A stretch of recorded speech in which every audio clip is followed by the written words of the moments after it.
Okay, so we're here at the McMenamins, the Kennedy School in Portland, Oregon, and we've met somebody who's been to most of them, except for, is it one or two that you haven't been to? We haven't been to two. Anderson School and the other one in Mills Creek.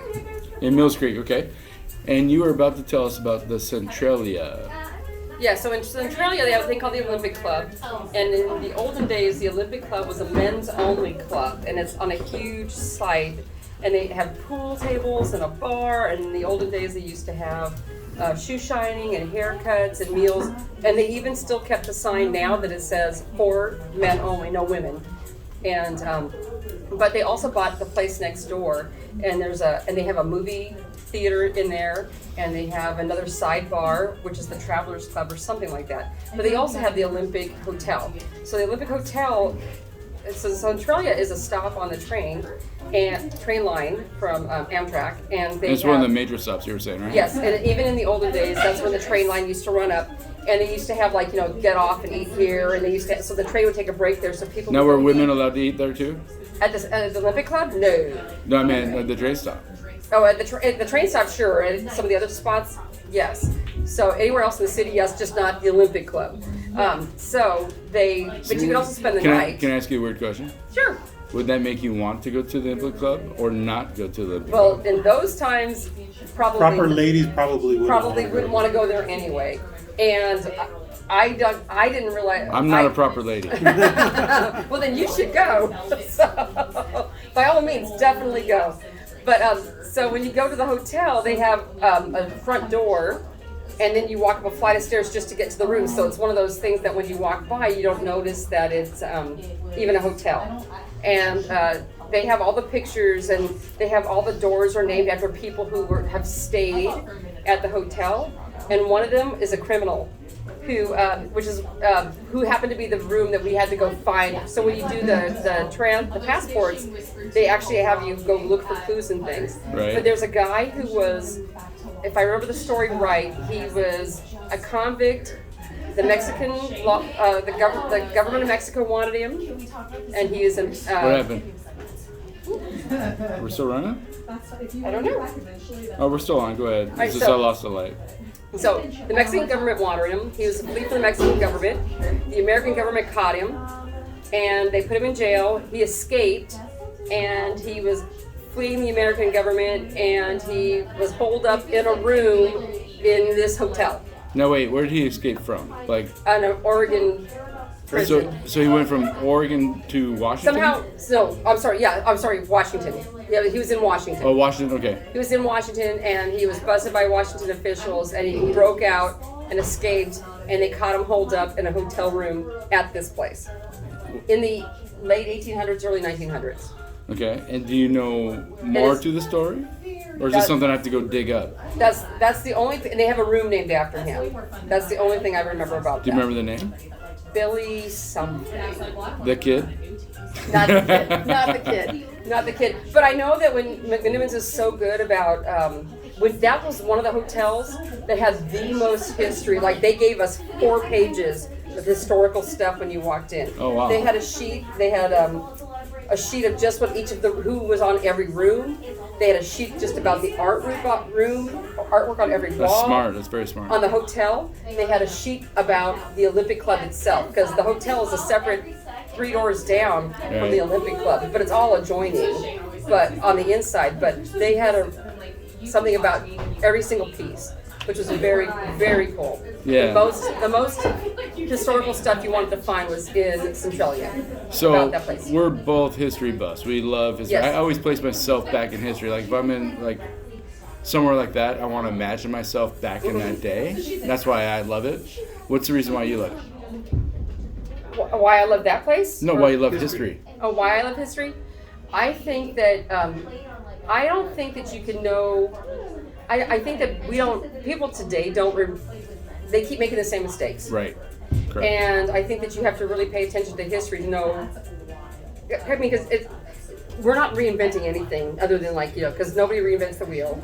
And so it's mostly, if you don't look back, how do you know what you're going to do? And Yeah, exactly. you're prone to make the same mistakes over and over again. Yeah, the book's already been written. Might as well look through it. Absolutely. I mean, and the other part of that is, I think it makes it more real. I think when you live depending on where you've lived, a lot of people like to throw away what the history was. Like we lived in Southern California where there was, they just bulldoze it down and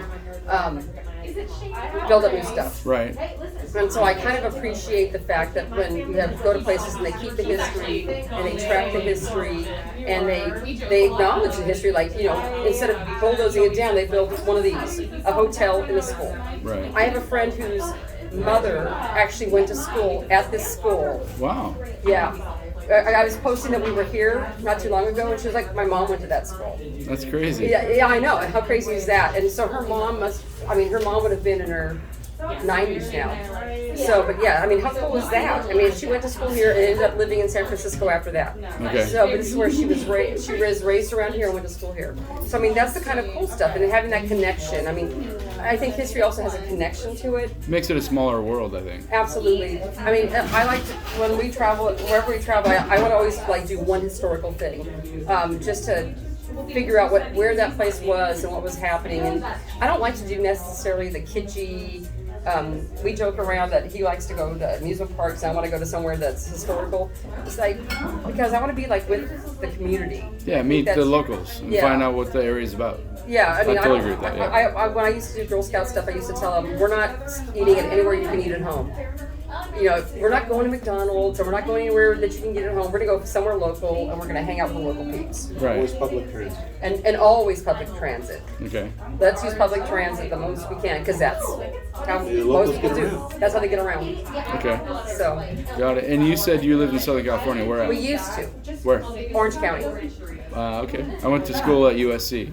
Well, so we met at Disneyland. We used to work at Disneyland. And so he was born and raised in Anaheim. And I moved to Fountain Valley when I was a freshman in high school. Okay. I'm sure there were a lot of alumni around you from SC, right? I'm guessing. Well, I do from my time there. I went to, so I know, I have several friends who went to, so I went to high school in Orange County, so I have friends that went to both UCLA and and USC. I personally went to UC Irvine. Okay. Go Anteaters. Go Anteaters. We used to play them in rugby. So I remember. Yeah, and we had no football team. So. We were good at basketball when I was in college. We were good in basketball. So. Yeah. Well, all I gotta say to all the Bruin fans out there is that everybody needs a backup school, and maybe your kids will get into USC. You never know. My dad went to master's. My dad got his master's at USC. So. Okay. See, there's always a connection when somebody's from Orange County. Everybody. I always know that. Reach out to that. So, is there anything else you want to tell us about McMenamins? I don't know. As far, I love what they do with properties. I love the properties that they pick. Right. Edgefield is great. It used to be the county's courthouse. How cool is that? Really? I didn't even know that. I knew there was a thing, but I didn't know that there's still. That it was. You hear of the thing, but you never see the thing. Most counties have probably torn down their poorhouses. Right. So to know that was the county poorhouse and see what they've done with it. It's beautiful around there. Yeah, we've got concert tickets in June. Concert venue next door, yeah. Yeah, well, the COVID tickets that have been there for since 2020. Wow. That have been kicked down the bare naked ladies.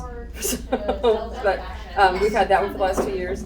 But I think it's fun because it's a way to go see things. It's a way to get to know places. Mm-hmm. Even if regardless of how big or small the state you live in, you don't see all of it.